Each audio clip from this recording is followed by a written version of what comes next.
Perkenalkan, nama saya Fairuza Diba dari jurusan D4 Fisioterapi semester 3 yang akan menjelaskan tentang penyakit jantung koroner atau PJK untuk memenuhi tugas UTS praktik atau kuliah patofisiologi kardiovaskuler. Ya, penyakit jantung koroner atau PJK ialah penyakit jantung yang terutama disebabkan karena penyempitan arteri koronaria akibat proses aterosklerosis atau spasme atau kombinasi dari keduanya.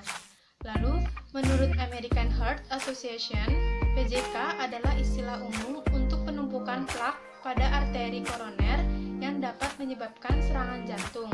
Jika terjadi penumpukan plak, maka aliran yang terhambat dapat menyebabkan suplai oksigen dan nutrisi untuk miokardium.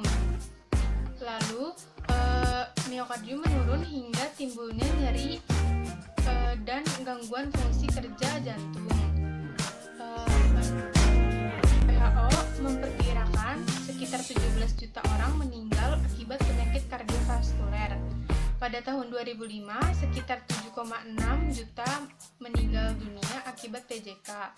Penyakit ini merupakan salah satu masalah kesehatan utama yang banyak diderita oleh masyarakat di seluruh dunia, termasuk Indonesia. Dampak utama PJK ini adalah gangguan pasokan oksigen dan nutrisi ke dalam jaringan miokardium akibat penurunan aliran darah koroner. Kurangnya pasokan darah karena penyempitan arteri koroner mengakibatkan gejala angina pectoris. Angina pectoris ini dapat berkembang menjadi lebih berat, yaitu sindroma koroner akut atau SKA, atau dikenal dengan serangan jantung mendadak atau heart attack yang menyebabkan kematian. Manifesta klinis PJK ini dapat berupa nyeri dada yang menjalar ke lengan kiri atau angina, lalu bisa takikardi atau bradikardi, sesak nafas, mual, pusing, dan pingsan. Lalu proses penyakit jantung koroner atau PJK ini pada sistem kardiopulmoner. PJK ini terjadi akibat adanya ketidakseimbangan antara aliran darah arteri koroner dengan kebutuhan otot jantung atau miokardium.